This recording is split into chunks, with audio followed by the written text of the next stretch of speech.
नमस्कार, मैं विकेश कुमार और आपके लिए लेकर आए हैं 67th बीपीएससी एंड सीडीपीओ के लिए फुली मॉक टेस्ट और ये एडिटोरिया पब्लिकेशन का 9वें प्रैक्टिस सेट है। तो देखते हैं आज के प्रमुख प्रश्नों को। पीडीएफ आपको knowledge junction musty Telegram channel पर उपलब्ध रहेगा, वहां से आप प्राप्त कर सकते हैं। तो मेरा पहला प्रश्न इस प्रकार से है, कहता है मारियाह प्रथा पर प्रतिबंध के कारण किस जनजाति ने विद्रोह किया। तो मारियाह प्रथा पर प्रतिबंध लगाने के लिए खोंड जनजाति के द्वारा जो है विद्रोह किया गया था। अगला प्रश्न देखें, निम्न में से किसे आधुनिक भारत का प्रथम राष्ट्रवादी कवि माना जाता है। आधुनिक भारत का प्रथम राष्ट्रवादी कवि जो माना जाता है तो ये है हेनरी विवियन डिरेजियो को माना जाता है। अगले प्रश्नों को देखा जाए, निम्न में से किसे भारतीय राष्ट्रीय कांग्रेस की स्थापना का स्वागत नहीं किया। यानी कि इसमें से कौन से ऐसे व्यक्ति हैं जिन्होंने भारतीय राष्ट्रीय कांग्रेस जो कि 28 दिसंबर 1885 की जिसकी स्थापना हुआ तो उनका स्वागत नहीं किया था। तो ये व्यक्ति जो हैं ये हैं सैयद अहमद खां, ऑप्शन नंबर बी। अगले प्रश्नों को देखा जाए, बंगाल में इजारा व्यवस्था किसने आरंभ किया। तो बंगाल में इजारा व्यवस्था जो है मुर्शिद कुली खां के द्वारा जो है लागू किया गया था। अगला सवाल है, प्लासी के युद्ध के बाद, प्लासी के युद्ध की बात करें तो 23 जून 1757 को हुआ था रॉबर्ट क्लाइव और सिराज उद्दौला के साथ। और ये बात करें तो बंगाल में किसे नवाब के दरबार में अंग्रेज रेजिडेंट नियुक्त किया गया था। यानी कि बंगाल में जो है किसे नवाब के दरबार में अंग्रेज रेजिडेंट नियुक्त किया गया था। तो ये व्यक्ति जो है लुइकस एस्क्रॉफ्ट हैं। अगले प्रश्नों को देखा जाए, निम्न में से किस गवर्नर जनरल या फिर किस गवर्नर जनरल या गवर्नर ने पंचवर्षीय बंदोबस्त चलाया था। तो पंचवर्षीय बंदोबस्त चलाने वाले गवर्नर जनरल या फिर गवर्नर की बात करें तो यह था वारेन हेस्टिंग जो कि बंगाल के प्रथम गवर्नर जनरल बने थे। अगले प्रश्न को देखें, कहता है औरंगजेब की मृत्यु के समय मुगल साम्राज्य कुल कितने प्रांतों में विभाजित था। तो मुगल साम्राज्य जो है कुल औरंगजेब की मृत्यु के समय की बात करें तो 21 प्रांतों में विभाजित था। तो ऑप्शन नंबर सी हो जाएगा। अगला सवाल है, निम्न में से किस राजपूत शासक ने 2 अश्वमेध यज्ञ कराया था। तो 2 अश्वमेध यज्ञ कराने वाले जो राजपूत शासक थे तो ये थे राजा जय सिंह। अगले प्रश्न को देखें, किसने फारसी भाषा में जफरानामा लिखा था। तो फारसी भाषा में जो है जफरानामा लिखने वाले जो ये थे गुरु गोविंद सिंह।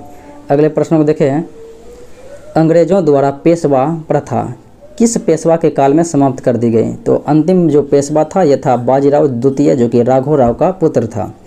और प्रथम आपको पता है कि अगले प्रश्न को देखें, कहता है कमियोंटी प्रथा किस क्षेत्र में प्रचलित थी। तो कमियोंटी प्रथा के बारे में है किस क्षेत्र में प्रचलित थी। तो यह था बिहार एवं ओडिशा, यानी कि बिहार और उड़ीसा दोनों क्षेत्र में कमियोंटी प्रथा प्रचलित में रही थी। अगला सवाल है, ए history of the sepoy war in India.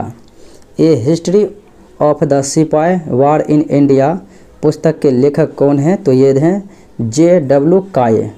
अगले प्रश्न को देखें, दक्षिण पूर्वी समुद्र तट पर अंग्रेज़ों ने अपनी पहली कोठी कब स्थापित किया था। तो दक्षिण पूर्वी समुद्री तट पर स्थापित किया था 1611 में मछलीपट्टनम में, और प्रथम बार तो किया था 1608 में, तो वो था सूरत में। अगले प्रश्न को देखें, चीनी उद्योग भारत में सबसे पहले लगाया गया था। तो चीनी उद्योग की बात है तो भारत में सबसे पहले जो लगाया गया था तो ये बिहार में लगाया गया था। और बिहार के कहाँ पर, तो बिहार के बेतिया में लगाया गया था। और कब लगाया गया था, तो 1840 में। तो इसलिए आंसर ई हो जाएगा, इनमें से कोई नहीं। अगले प्रश्न को देखें, किस governor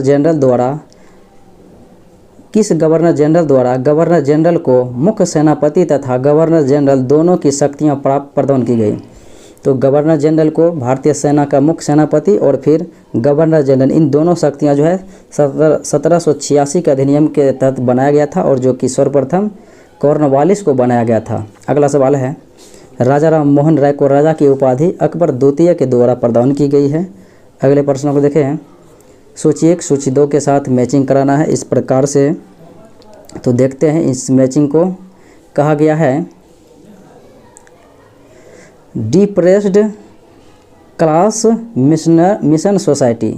depressed class mission society की स्थापना तो वी आर सिंधे के द्वारा किया गया और all India depressed class association, all India depressed class association की स्थापना महात्मा गांधी के द्वारा किया गया। और उसके बाद है the all India depressed classes federation, the all India depressed class federation ये किया गया था भीमराव अंबेडकर के द्वारा और सत्यशोधक समाज ज्योतिबा फुले के द्वारा। सत्यशोधक समाज 1873 में ज्योतिबा फुले के द्वारा। और फिर बात करें तो 1906 में हुआ था, 1906 में जो हुआ था तो ये था डिप्रेस्ड क्लास मिशन सोसाइटी। अगले प्रश्नों को देखा जाए। भारतीय विश्वविद्यालय अधिनियम 1904 के अध्यक्ष निम्न में से कौन थे? तो ये लॉर्ड कर्जन के समय में पास हुआ था। तो ये जो है सर थॉमस रेले की अध्यक्षता में पास हुआ था। अगले प्रश्नों को देखा जाए। लखनऊ पैक्ट 1916 के संदर्भ में निम्नलिखित में से कौन सी घटना संबंधित नहीं है? कहता यह पहला अवसर था जब मुस्लिम लीग और कांग्रेस का अधिवेशन एक साथ हुआ। तो ये अवसर ऐसा पहली बार नहीं था, इसलिए ये गलत है, क्योंकि पहली बार दिसंबर 1915 में कांग्रेस और मुस्लिम लीग के अधिवेशन एक साथ किया गया था बम्बई में 1915 में ही, इसलिए ये गलत है। और अगले प्रश्नों को देखा जाए। अगले विकल्प को 3 में कहता है कांग्रेस के नरमपंथी और गर्मपंथी दलों का सम्मिलित हुआ था, यह सत्य है। और इसमें ही मुस्लिम लीग और कांग्रेस के बीच समझौता हुआ, यह भी सत्य है। और इस अधिवेशन में कांग्रेस के अधिवेशन की अध्यक्षता अंबिका चरण मजूमदार ने की थी तथा मुस्लिम लीग के अधिवेशन की अध्यक्षता मोहम्मद अली जिन्ना ने की थी, ये भी सत्य है। अगला सवाल कहता है न लगान न टैक्स, न लगान न टैक्स अभियान सविनय अवज्ञा आंदोलन के दौरान कहाँ पर चलाया गया था? तो ये जो है संयुक्त प्रांत में चलाया गया था। अगले प्रश्नों को देखा जाए। मंगल पांडे ने चर्बी वाले कारतूस के प्रयोग के विरोध में किसे अपनी गोली का शिकार बनाया था? तो लेफ्टिनेंट बाग और फिर सार्जेंट ह्यूरसन को बनाया था। आंसर ई हो जाएगा, क्योंकि ये जो है ए और बी दोनों सत्य हैं, तो इनमें से एक से अधिक। अगले प्रश्न को देखें। 1857 की क्रांति की औपचारिक शुरुआत कब हुई? तो आपको बता दें कि 1857 की क्रांति की शुरुआत जो है 10 मई 1857 के से भड़का था 20 BNI सेनापति के द्वारा, 20 NI नेटिव इन्फेंट्री। अगले सवाल को देखें। सर्वप्रथम मानव ने किस खाद्य अनाज को प्रयोग में लाया था? तो सबसे पहले मानव द्वारा जो है खाद्य अनाज को प्रयोग में लाया गया था, तो ये जो है जौ था, और जौ को लाया गया था सर्वप्रथम, उसके बाद गेहूं को लाया गया था। अगले प्रश्न को देखें। ऋग्वेद की जो एकमात्र शाखा वर्तमान में उपलब्ध है तो वह कहाँ है? यानी वह है तो वह साकल है। अगला सवाल है निम्नलिखित में से किस दर्शन के प्रवर्तक के रूप में कपिल मुनि को जाना जाता है? तो बात करें तो योग दर्शन के पतंजलि, न्याय दर्शन के महर्षि गौतम, सांख्य दर्शन के कपिल मुनि और पूर्व मीमांसा के जैमिनी, उत्तर मीमांसा के बादरायण। अगले प्रश्न को देखा जाए। गुप्त काल में एक व्यवस्थित शासन प्रणाली थी जिसमें शासन की सबसे छोटी इकाई कौन सी थी? तो शासन की सबसे छोटी इकाई ग्राम हुआ करती थी। अगले प्रश्न को देखा जाए। निम्न में किसकी रचना हर्ष ने की थी? तो हर्ष ने जो है नागानंद, रत्नावली और प्रियदर्शिका की रचना किया, जबकि किसने नहीं की थी लगा हुआ है। तो हर्ष चरित्र के लेखक कौन है? बाण भट्ट हैं, जो कि हर्ष के दरबारी कवि था। अगला सवाल। त्रिपक्षीय संघर्ष में अंतिम रूप से किस शासक वर्ग को सफलता मिली? बात करें त्रिपक्षीय में जो है पाल शासक था, राष्ट्रकूट और गुर्जर प्रतिहार, इन तीनों के बीच जो है कन्नौज के लिए संघर्ष हो रहा था। अंततः विजयी की बात होगी तो गुर्जर प्रतिहार को जो है इसमें विजयी हुआ था। प्रतिहार नरेश वत्सराज और राष्ट्रकूट शासक ध्रुव और फिर पाल नरेश धर्मपाल था। अगला सवाल देखा जाए। भारत पर आक्रमण करने वाला प्रथम तुर्की मुसलमान कौन था? तो प्रथम तुर्की मुसलमान जो था तो यह था सुबुक्तगीन। अगर प्रथम मुस्लिम रहेगा तो हो जाएगा मोहम्मद बिन कासिम 712 में सिंध पर। अगला सवाल है निम्न में से कौन था जिसने तराइन के द्वितीय युद्ध में भाग लिया और आगे चलकर दिल्ली सल्तनत का सुल्तान बना? तो यह था कुतुबुद्दीन ऐबक, जो कि गोरी का गुलाम था और 1206 ईस्वी में इसने दिल्ली सल्तनत पर गुलाम वंश की स्थापना किया। अगला सवाल है चचनामा अली अहमद द्वारा अरबी भाषा में लिखित एक प्रमुख ग्रंथ है जिसमें मुख्य रूप से किसका वर्णन किया गया है? तो चचनामा में जो वर्णन किया गया है ये अरबों के द्वारा जो सिंध पर विजय प्राप्त किया गया था 712 ईस्वी में, इन्हीं का उल्लेख किया गया। अगला सवाल भक्ति आंदोलन को दक्षिण भारत से उत्तर भारत लाने का श्रेय दिया जाता है रामानंद को। अगला सवाल है, किस मध्यकालीन शासक ने रुपया का प्रचलन किया था? तो रुपया का प्रचलन किया था भारत में किसने? तो ये था शेर शाह सूरी। अगला सवाल है, मुगल सम्राट द्वारा ईस्ट इंडिया कंपनी को बिहार में दीवानी यानी कि लगान वसूली का अधिकार कब दिया गया था? तो 12 अगस्त 1765 को दिया गया था इलाहाबाद के संधि के तहत जो है शाह आलम द्वितीय के द्वारा। अगले प्रश्नों को देखा जाए, मजरुल हक ने दी मदरलैंड नामक अखबार का प्रकाशन किया था किस आंदोलन के दौरान? तो ये असहयोग आंदोलन 1920 के दौरान मदरलैंड का प्रकाशन किया गया था। अगले प्रश्नों को देखा जाए, सर्वप्रथम राष्ट्रीय नियोजन समिति का गठन भारतीय राष्ट्रीय कांग्रेस के किस अधिवेशन में किया गया था? तो किया गया था नियोजन समिति की स्थापना सुभाष चंद्र बोस के द्वारा, अध्यक्ष थे जवाहरलाल नेहरू। तो ये हरिपुरा अधिवेशन 1938 ईस्वी में किया गया था। अगले प्रश्नों को देखा जाए, कितने पंचवर्षीय योजनाओं में जो है लक्ष्यों से अधिक वृद्धि प्राप्त की गई थी? यानी जितना लक्ष्य रखा गया तो उससे अधिक प्राप्त हुआ था वृद्धि। तो ये कितना पंचवर्षीय योजना था? तो ये मिला के जो है 5 पंचवर्षीय योजना था जो कि लक्ष्य से अधिक विकास दर्ज किया गया। अगला सवाल, मुद्रास्फीति पर नियंत्रण के मौद्रिक उपाय निम्न में से कौन है? तो मुद्रास्फीति पर नियंत्रण के मौद्रिक उपाय की बात करें तो मौद्रिक उपाय जो है ये CRR और फिर SLR में वृद्धि, यानी ये दोनों जो है मौद्रिक उपाय हैं। फिर राजकोषीय उपाय की बात होगा तो हो जाएगा करारोपण और फिर सार्वजनिक व्यय में कमी। करारोपण में वृद्धि और सार्वजनिक व्यय में कमी, ये राजकोषीय नीति है मुद्रास्फीति को नियंत्रित करने की। तो 2 इधर सही 2 उधर, यानी आंसर ई हो जाएगा 1 से अधिक। अगला सवाल है, नई औद्योगिक नीति की घोषणा कब की गई थी? तो नई औद्योगिक नीति की घोषणा की गई थी 24 जुलाई 1991 को।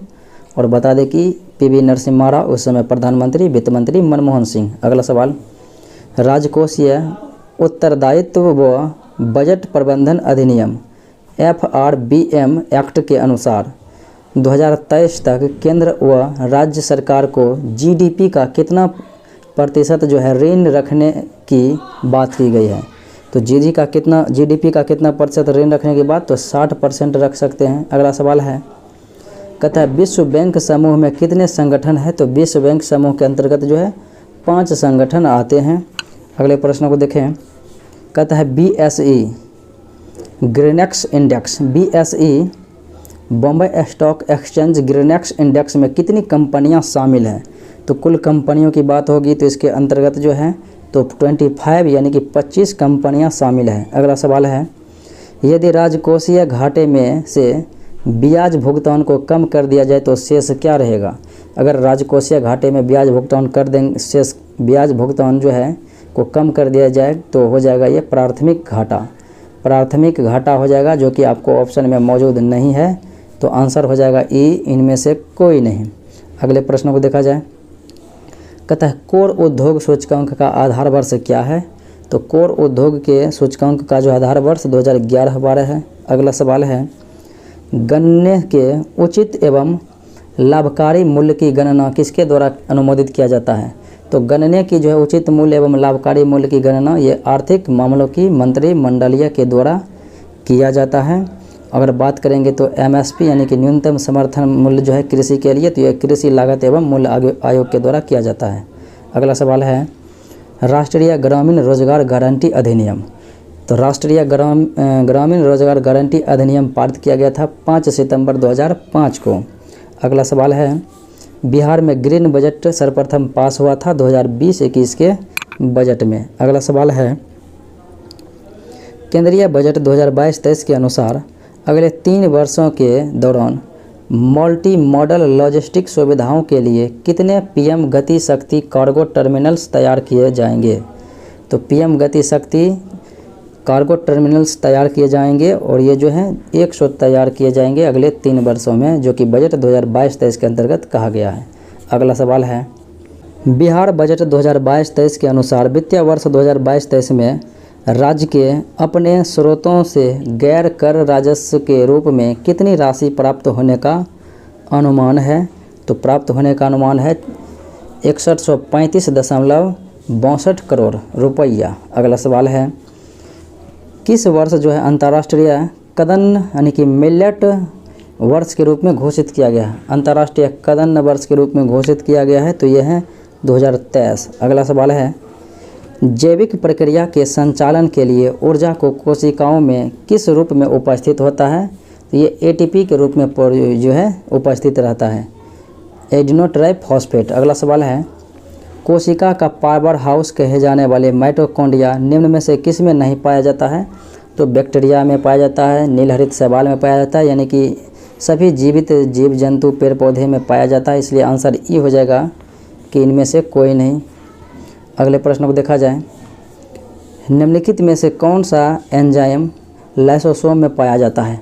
तो लाइसोसोम में आपको पता है कि आत्महत्या की थैली कहा जाता है। इसमें 24 प्रकार के एंजाइम पाया जाता है, जिसमें प्रोटीएज, फॉस्फेटेज, राइबोन्यूक्लिएज और डीऑक्सीराइबोन्यूक्लिएज होता है। आंसर ई हो जाएगा एक से इनमें से, यानी कि एक से अधिक हो जाएगा। अगला सवाल है, निम्न में से कौन सा रेडियोधर्मी समस्थानिक जिनका उपयोग जो है कैंसर को नियंत्रित करने के लिए किया जाता है? रक्त कैंसर को नियंत्रित करने के लिए फास्फोरस 32 और कोबाल्ट 60 का प्रयोग किया जाता है, इसलिए आंसर ई हो जाएगा एक से अधिक। अगले प्रश्न को देखा जाए, निम्नलिखित में से किस बंधन द्वारा डीएनए की श्रृंखलाएं बंधी होती है? तो डीएनए की जो है श्रृंखलाएं बंधी होती है किस बंधन के द्वारा? यह हाइड्रोजन बंधन के द्वारा जुड़ी हुई होती है, बंधी हुई होती है। अगला सवाल है, कहता है नीचे दिए गए औषधि तथा कवक जिससे यह बनता है कि यानी कि सही मिलन किसका कौन सा है? तो देखते हैं कहीं सही मिलन किसका कौन सा है, और बता दें कि पेनिसिलिन, तो पेनिसिलिन हो जाएगा पेनिसिलियम नोटेटम हो जाएगा पेनिसिलिन। और उसके बाद इरगोट, तो इरगोट हो जाएगा क्लेविसेप्स परप्यूरिया। और फिर उसके बाद देखा जाए तो कहता है ग्रीसी ओफ्लविन, तो ये हो जाएगा पेनिसिलियम ग्रीसी ओफ्लवम। फिर उसके बाद क्लेविसिन, तो क्लेविसिन हो जाएगा एस्परजिलियस क्लेवेटस। अगले प्रश्न को देखा जाए, निम्नलिखित में से कौन सा युग्म सही सम्मिलित नहीं है? विकास के और उत्परिवर्तनवाद का सिद्धांत तो ह्यूगो डिब्रिज, ये सत्य है। और फिर उपार्जित लक्षणों की वंशागति सिद्धांत डार्विन, ये गलत है क्योंकि ये हो जाएगा लेमार्क होगा, इसलिए ये गलत है। और कहता है एक जीन एक एंजाइम की परिकल्पना बीडल टेटम, ये सत्य है। और जैव विकास की परिकल्पना लेमार्क सत्य है, तो आंसर बी हो जाएगा जो कि गलत है। अगला सवाल है, मधुमक्खी का वास्तविक उत्पाद है, तो मधुमक्खी का वास्तविक उत्पाद हो जाएगा मधुमक्खी मोम। अगला सवाल है, मस्तिष्क के निम्न में से किस भाग द्वारा हृदय की धड़कन या क्रियाओं को नियंत्रित किया जाता है? तो हृदय की धड़कन की क्रियाओं का जो है नियंत्रण किया जाता है मस्तिष्क के किस भाग के द्वारा? तो ये हो जाएगा मेडुला ऑब्लांगेटा के द्वारा। अगला सवाल है, निम्न में से कौन सा युग्म गलत है? देखा जाए, कहता है प्रकाश का विद्युत चुंबकीय सिद्धांत मैक्सवेल, ये सत्य है। फिर कहा जा रहा है कि प्रकाश का फोटोन सिद्धांत आइंस्टीन, ये भी सत्य है। और कृष्ण छिद्र का सिद्धांत एस चंद्रशेखर, ये सत्य है। क्वांटम सिद्धांत जो है मैक्स प्लैंक दिया था, और या मैक्स प्लैंक ने दिया था, या क्रॉम्पटन हो जाएगा आइंस्टीन, तो ये डाल्टन गलत है। अगला सवाल है, मानव शरीर द्वारा किन हार्मोनों का जो है उत्सर्जन से हृदय की धड़कन का नियंत्रण होता है? तो हृदय की धड़कन का नियंत्रण थायरॉक्सिन से भी होता है और एड्रेनालिन से भी होता है, और थायरॉक्सिन से। आंसर ई हो जाएगा एक से अधिक। अगले प्रश्न को देखा जाए, जंतुओं में उपस्थित कौन सा पॉलीसैकेराइड आरक्षित ईंधन का कार्य करता है? तो पॉलीसैकेराइड आरक्षित ईंधन का कार्य करता है ग्लाइकोजेन। अगले प्रश्न को देखें, त्वचा, बाल तथा नाखून में कौन सा प्रोटीन पाया जाता है? तो ये पाया जाता है केराटिन। अगले सवाल को देखें, निम्न में से कौन सा एक अदिश राशि है? तो अदिश राशि की बात करें तो ये कार्य और ऊर्जा हो जाएगा, जबकि सदिश राशि वेग, विस्थापन, बल, त्वरण। अगला सवाल है, हमारे शरीर के अस्थियों अर्थात हड्डियों को ठोस तथा कठोर बनाने के लिए मुख्यतः निम्न में से किस तत्व की आवश्यकता होती है? तो जिन तत्वों की आवश्यकता होती है तो वह है कैल्शियम फॉस्फेट तथा मैग्नीशियम फॉस्फेट। अगला सवाल है, एशिया का दूसरा सबसे बड़ा स्थलरुद्ध देश कौन सा है? तो एशिया का जो है दूसरा सबसे बड़ा स्थलरुद्ध देशों की बात है तो ये हो जाएगा मंगोलिया। अगले प्रश्न को देखा जाए, विश्व का सबसे बड़ा प्रायद्वीप के रूप में किसे जाना जाता है? तो विश्व का सबसे बड़ा प्रायद्वीप है ये अरब प्रायद्वीप। अगला सवाल है, इजराइल से निम्न में से कौन सा देश सीमा साझा नहीं करता है? तो इजराइल से जॉर्डन, सीरिया, लेबनान, मिस्र ये सभी का सभी सीमा साझा करता है तो आंसर हो जाएगा इनमें से कोई नहीं। अगले प्रश्न को देखें, दक्षिण अफ्रीका का सबसे दक्षिणी छोर कौन सा है? दक्षिण अफ्रीका का सबसे दक्षिणी छोर की बात हो रही है तो ये हो जाएगा उत्तम आशा अंतरीप तो ऑप्शन नंबर डी हो जाएगा। अगला सवाल है, कहता है नियाग्रा जलप्रपात निम्नलिखित में से किन दो झीलों के बीच है? नियाग्रा जलप्रपात यूएसए कनाडा के बीच में है और ये जो है इरी झील तथा ओंटारियो झील के बीच है। इरी झील और ओंटारियो झील के बीच है नियाग्रा जलप्रपात। अगला सवाल देखें, कहता है ब्लैक होल से ऊर्जा किस रूप में उत्सर्जित होता है? तो ब्लैक होल से जो ऊर्जा उत्सर्जित होती है तो ये किस रूप में उत्सर्जित होती है? तो ये हो जाएगा एक्स किरणें के रूप में। अगला सवाल है, निम्नलिखित में से दक्षिण अमेरिका महाद्वीप का कौन सा देश भूमध्य रेखा पर अवस्थित है? तो दक्षिणी अमेरिकी देश जो है भूमध्य रेखा पर जो अवस्थित है तो ये हो जाएगा इक्वेडोर। अगले प्रश्न को देखा जाए, हिमालय की मुख्य चोटियों नीचे दी गई है तो इनमें उच्च से निम्न की ओर ऊंचाई के क्रम में बढ़ना, यानी कि ऊंचे से जो है निम्न स्तर की ओर बढ़ना है तो कौन सा हो जाएगा सबसे पहले, दूसरे, तीसरे के अनुसार से? तो देखा जाए तो सबसे पहला कौन सा हो जाएगा? तो सबसे पहले हो जाएगा आपका कंचनजंगा, फिर हो जाएगा धौलागिरी, फिर हो जाएगा नंगा पर्वत, फिर हो जाएगा नंदा देवी। कंचन, धौलागिरी, नंगा और फिर नंदा देवी। आंसर यानी कि 2, 1, 3, 4 ऑप्शन नंबर सी। अगला सवाल है, विश्व प्रसिद्ध गहरी ग्रैंड कैनियन निम्न में से किस पठार का भाग है? तो ग्रैंड कैनियन जो है यानी कि किस पठार के भाग है? तो ये हो जाएगा कोलोराडो का पठार।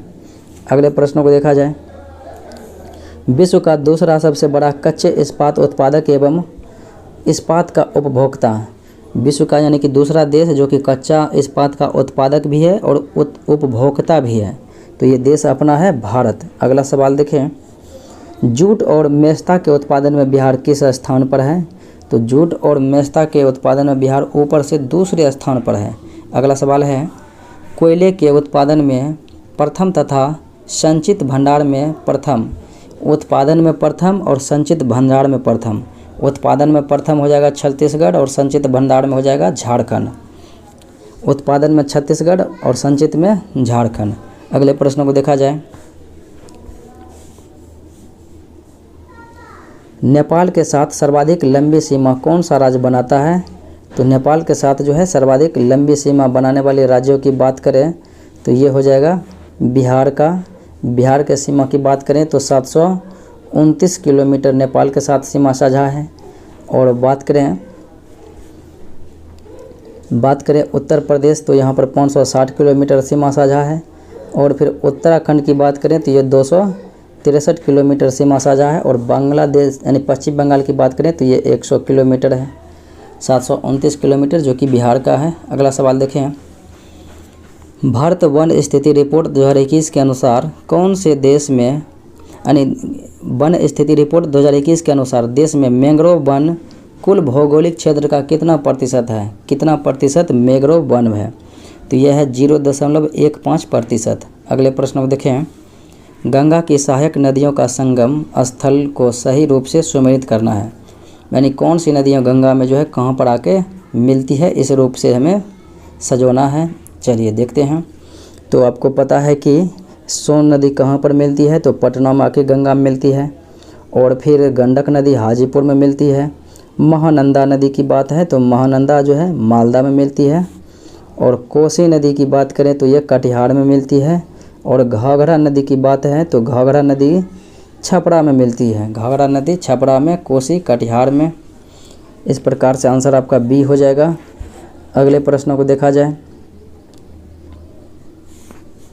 जनसंख्या घनत्व की दृष्टि से बिहार का भारत के राज्यों एवं केंद्र शासित प्रदेशों में कौन सा स्थान है? तो राज्य और केंद्र शासित प्रदेश दोनों को सम्मिलित किया जाएगा तो छठा स्थान है। अगर केवल राज्य का रहता तो हो जाता प्रथम स्थान पर। अगला सवाल देखें। बिहार में जनगणना 2011 के अनुसार कुल जनसंख्या का कितना प्रतिशत जो है अनुसूचित जनजाति है? यानी कि कितना जनसंख्या का कितना प्रतिशत जो है बिहार में केवल अनुसूचित जनजाति यानी कि एसटी रहती है, एसटी। तो ये हो जाएगा कितना? तो 1.3% एसटी, 1.3%। अगला सवाल।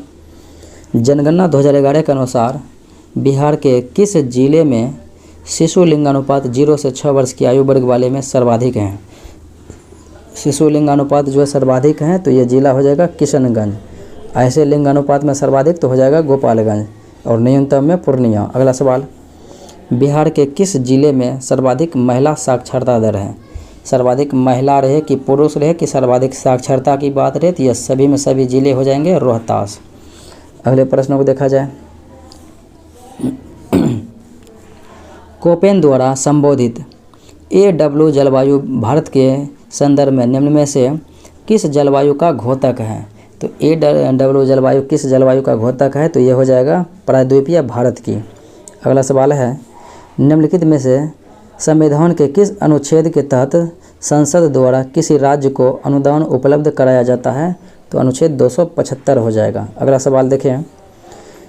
निम्न में से किस संविधान संशोधन द्वारा यह व्यवस्था किया गया है कि अनुच्छेद 20 और अनुच्छेद 21 द्वारा प्रदत्त मूल अधिकारों को राष्ट्रीय आपातकाल में निलंबित नहीं किया जा सकता है? ऐसा कथन कहा गया है 44वां संविधान संशोधन 1978 ईस्वी में। अगले प्रश्न को देखें। निम्न में से कौन सा कथन गलत है? गलत कथनों की पहचान करना है। कहता 1784 के पिट्स इंडिया एक्ट के तहत कंपनी के राजनीतिक और वाणिज्यिक कार्यों को पृथक किया गया था तो यह सत्य है। और 1833 के चार्टर अधिनियम द्वारा बंगाल के गवर्नर जनरल को भारत का गवर्नर जनरल कहा जाने लगा, ये भी सत्य है। और 1892 के भारत परिषद अधिनियम के तहत पहली बार गवर्नर जनरल की परिषद के विधायी एवं प्रशासनिक कार्यों को अलग कर दिया गया, ये गलत है। और 1858 के भारत शासन अधिनियम के तहत भारत में मंत्री पद की व्यवस्था की गई, ये सत्य है।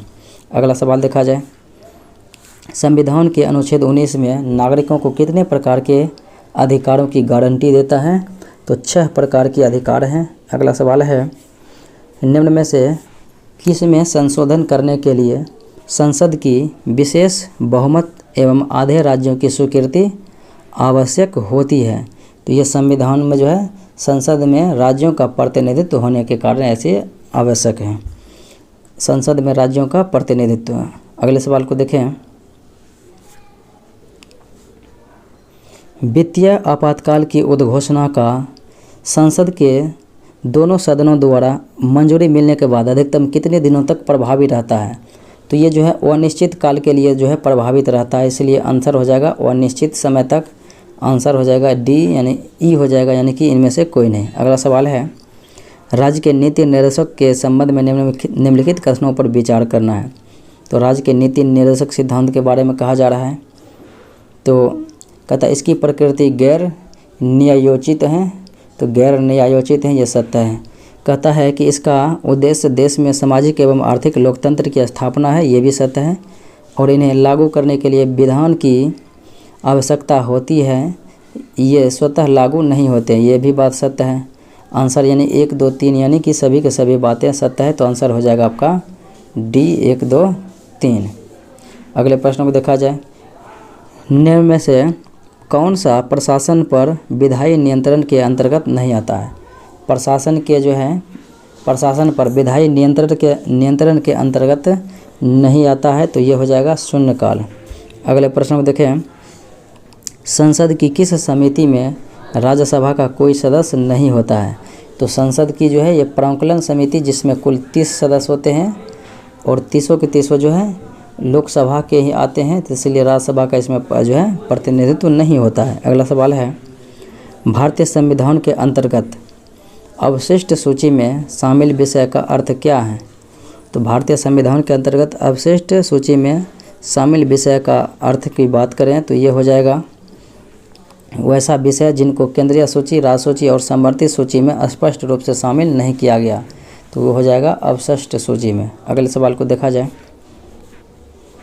G20 शिखर सम्मेलन के संबंध में कौन सा कथन सत्य है? देखा जाए तो 2021 के G20 शिखर सम्मेलन इटली में यह सत्य है, और 2022 का इंडोनेशिया में होगा, 2023 का भारत में और 2024 का ब्राज़ील में होगा। ये सभी के सभी सत्य है, तो आंसर ई हो जाएगा, इनमें से कोई नहीं। अगले प्रश्न को देखा जाए, हाल ही में जारी विश्व आर्थिक स्वतंत्रता सूचकांक 2011 में भारत को कौन सा स्थान मिला था? तो आर्थिक स्वतंत्रता सूचकांक में भारत को कुल 121वां स्थान मिला था।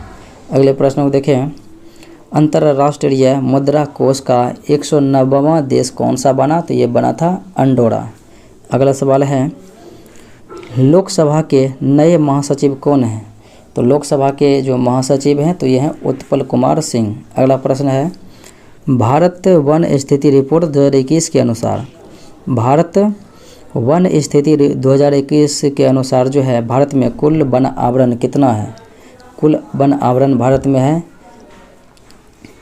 7,13,789 वर्ग किलोमीटर, 7,13,789 वर्ग किलोमीटर। अगला सवाल है, अंतर्राष्ट्रीय योग दिवस 2021 में जो मनाया गया 21 जून को, इसका थीम क्या रखा गया था? तो इसका थीम रखा गया था योगा फॉर वेलबींग। अगला सवाल है, ग्लोबल पीस इंडेक्स 2021 में भारत को 135वां स्थान मिला था। अगला सवाल, खंजर सैन्य अभ्यास है, भारत और किर्गिस्तान के बीच होता है। अगला सवाल देखें, कहता है सेहत OPD पोर्टल किस मंत्रालय द्वारा जारी किया गया था? तो सेहत OPD पोर्टल जो जारी किया गया था तो ये किस मंत्रालय के द्वारा? तो ये रक्षा मंत्रालय के द्वारा जारी किया गया था। अगला सवाल है, बिहार बजट 2022-23 के अनुसार वित्तीय वर्ष 2022-23 में ऋण का अधिशेष राज्य सकल घरेलू उत्पाद का कितना प्रतिशत रहने का अनुमान है? तो रहने का अनुमान तो ये हो जाएगा 31.95%। अगले प्रश्न को देखा जाए, बिहार में ग्रामीण सड़कों की कुल लंबाई कितनी है?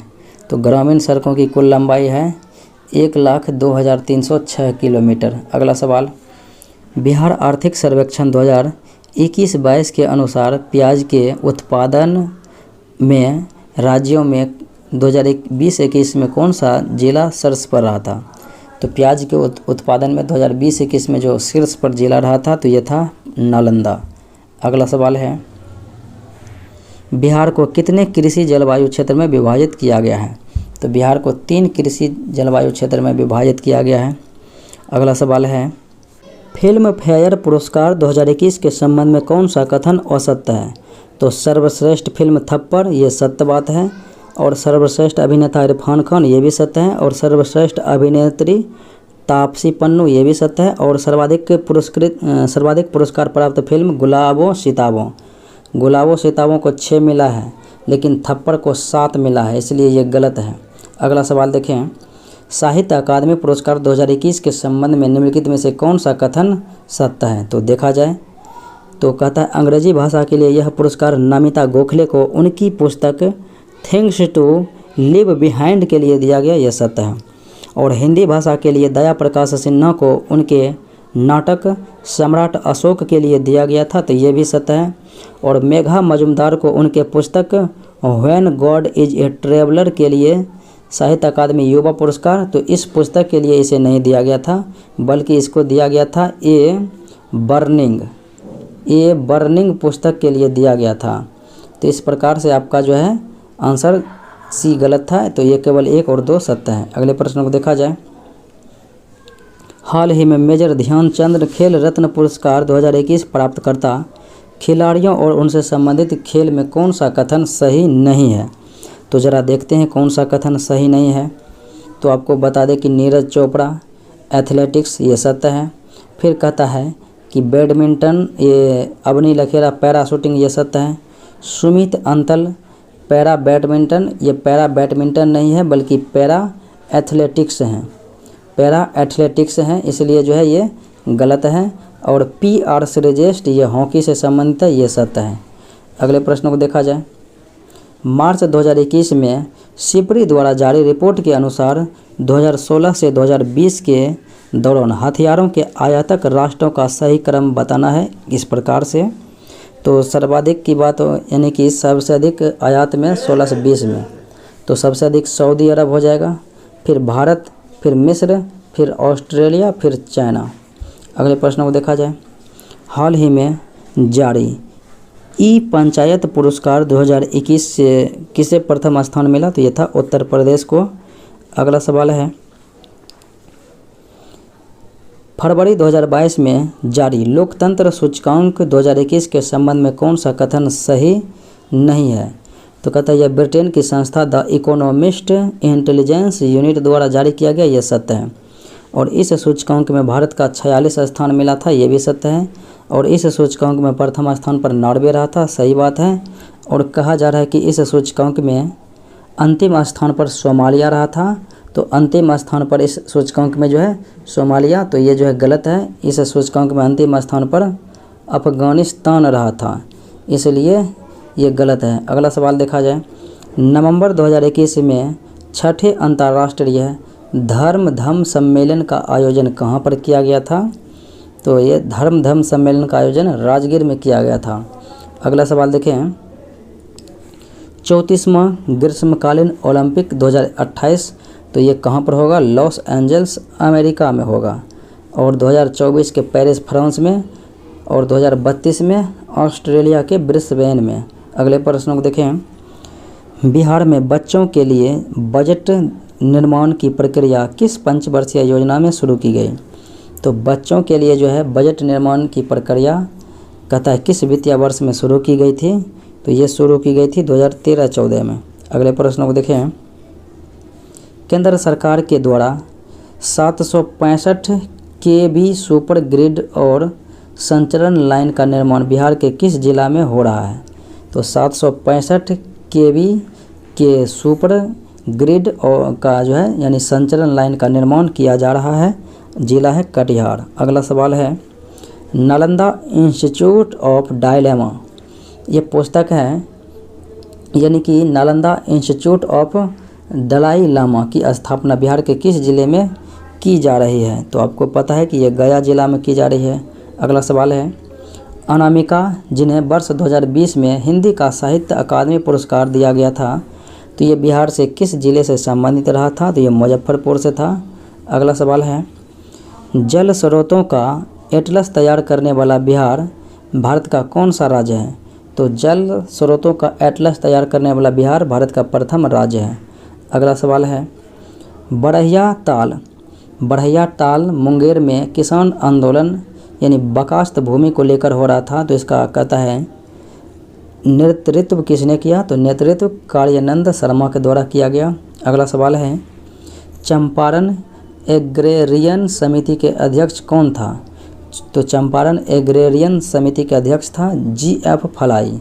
अगला सवाल है। बिहार स्टूडेंट कॉन्फ्रेंस की स्थापना किसने किया था? तो बिहार स्टूडेंट कॉन्फ्रेंस की स्थापना श्री कृष्ण सिंह और तेजस्वर प्रसाद के द्वारा किया गया था। तो श्री कृष्ण सिंह तेजस्वर प्रसाद के द्वारा 1906 ईस्वी में किया गया था। तो आंसर आपका हो जाएगा ई, इनमें से एक से अधिक। अगले प्रश्न को देखें। कौन सी बौद्ध संगीति बिहार में नहीं हुई थी? बात करें प्रथम बौद्ध संगीति, तो राजगीर में हुई थी। द्वितीय बौद्ध संगीति वैशाली में हुई थी। और तृतीय बौद्ध संगीति पाटलिपुत्र में हुई थी। और चतुर्थ बौद्ध संगीति कुंडलवन कश्मीर में हुई थी। तो इसीलिए जो है चतुर्थ बौद्ध संगीति बिहार के बाहर हुआ था, कुंडलवन कश्मीर, जम्मू कश्मीर में। अगला सवाल। उत्तरी बिहार के मैदान की सबसे पूर्वी नदी कौन सी है? उत्तरी बिहार के मैदान की सबसे पूर्वी नदी की बात हो रही है, तो ये नदी कौन सी हो जाएगी? तो ये महानंदा हो जाएगी। अगला सवाल है। तिरहुत नहर में जल आपूर्ति किस नदी से होती है? तो तिरहुत नहर में जो जल आपूर्ति होती है गंडक नदी के द्वारा। अगला सवाल। बिहार आर्थिक सर्वेक्षण 2020-21 के अनुसार बिहार में मक्का की सर्वाधिक प्रति हेक्टेयर उत्पादकता निम्न में से किस जिले में थी? तो प्रति हेक्टेयर में पूछा जा रहा है तो हो जाएगा अररिया जिला में। अगला सवाल देखें, परमाणु घड़ी में किस पदार्थ का प्रयोग किया जाता है? तो सीजियम का प्रयोग किया जाता है। अगला सवाल है, एक बार का दाब 1 वर्ग मीटर क्षेत्रफल पर कितना होगा, कितना बल लगेगा? तो ये हो जाएगा 10⁻5 न्यूटन का बल। अगले प्रश्न को देखें, एक वृक्ष से सेब स्वतः टूटकर ज़मीन पर गिरता है जबकि दूसरा तेज हवा के झोंके से टूटकर ज़मीन पर गिरता है, तो दोनों की गतियों में क्या अंतर होगा? यानी कि दोनों सेब की जो गति होगी टूटकर गिरने की, इसमें अंतर क्या देखने को मिलेगा? तो ये हो जाएगा कि पहले ऊर्ध्व गति होगी और उसके बाद दूसरे की प्रक्षेप गति, यानी कि पहले जो स्वतः गिरेगी टूटकर तो ऊर्ध्व गति से, और जो हवा के झोंका से गिरेगा उसका प्रक्षेप गति होगा। अगले सवाल को देखा जाए, कहता है ठोस, द्रव तथा गैस में जो है किस अवस्था में अणुओं के बीच आकर्षण बल सबसे अधिक तथा किस में सबसे कम होता है? तो आपको पता है कि आकर्षण बल जो है सर्वाधिक ठोस में और सबसे कम जो है गैस में होता है। तो ठोस में सर्वाधिक और गैस में सबसे कम होता है।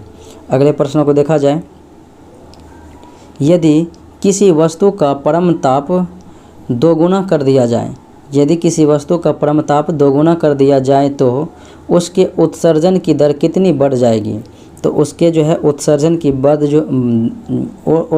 दर जो है 16 गुना बढ़ जाएगी। अगले प्रश्न को देखा जाए, सबसे हल्का तत्व कौन सा है? आपको पता है कि आवर्त सारणी में सबसे पहले नंबर पर हाइड्रोजन है जो कि सबसे हल्का है। अगले प्रश्नों को देखा जाए, कहता है सबसे प्रबल ऑक्सीकारक क्या है? तो सबसे प्रबल ऑक्सीकारक यह है फ्लोरीन, और सर्वाधिक इलेक्ट्रॉन बंधुता वाला हो जाएगा क्लोरीन। अगला सवाल देखें, हाइड्रोजन बंधन केवल पाया जाता है किस में? तो हाइड्रोजन बंधन जो ये किस में पाया जाता है? तो ये फ्लोरीन में, ऑक्सीजन में और नाइट्रोजन में। फ्लोरीन, ऑक्सीजन और नाइट्रोजन में हाइड्रोजन बंधन पाया जाता है, तो आंसर हो जाएगा सी। अगले प्रश्न को देखें, हीरे में निम्न में से कौन सा गुण नहीं पाया जाता है? तो हीरे के संबंध में बताया गया है कि कौन सा गुण नहीं पाया जाता है। तो कहता है यह दुनिया का सबसे कठोर पदार्थ है, तो ये सत्य है। इस पर अम्ल क्षार का प्रभाव, इस पर केवल अम्ल का प्रभाव पड़ता है, क्षार का नहीं। अम्ल क्षार किसी का भी प्रभाव नहीं पड़ता, यही कथन गलत है। और ये इसके रवे घनाकार होते हैं और शुद्ध हीरा पारदर्शक एवं रंगहीन होते हैं, ये सत्य है। अगले प्रश्न को देखा जाए, पॉलीविनाइल क्लोराइड PVC निम्न में से किस से प्राप्त किया जाता है? तो पॉलीविनाइल क्लोराइड जो है प्राप्त किया जाता है, तो ये विनाइल क्लोराइड के बहुलीकरण से, विनाइल क्लोराइड के बहुलीकरण से। अगले प्रश्न को देखें, कथा अग्निरोधी एवं जलरोधी कपड़े बनाने एवं पेट की अम्लता कम करने के लिए, अग्निरोधी, जलरोधी कपड़े बनाने एवं पेट की अम्लता कम करने के लिए निम्नलिखित में से किसका मुख्य रूप से प्रयोग किया जाता है? तो मुख्य रूप से जो प्रयोग किया जाता है यह है एल्युमिनियम हाइड्रोक्साइड। अगले प्रश्नों को देखा जाए, जब एथिल एल्कोहल को बेंजीन की उपस्थिति में पेट्रोल के साथ मिलाया जाता है तो बनने वाला पदार्थ क्या है? तो जब एथिल एल्कोहल को बेंजीन की उपस्थिति में पेट्रोल के साथ मिलाया जाएगा तो बनेगा पावर एल्कोहल। तो आंसर हो जाएगा आपका डी। तो इस प्रकार से ये था आज का मुख्य विश्लेषण। मिलते हैं अगले वीडियो में। जय हिंद।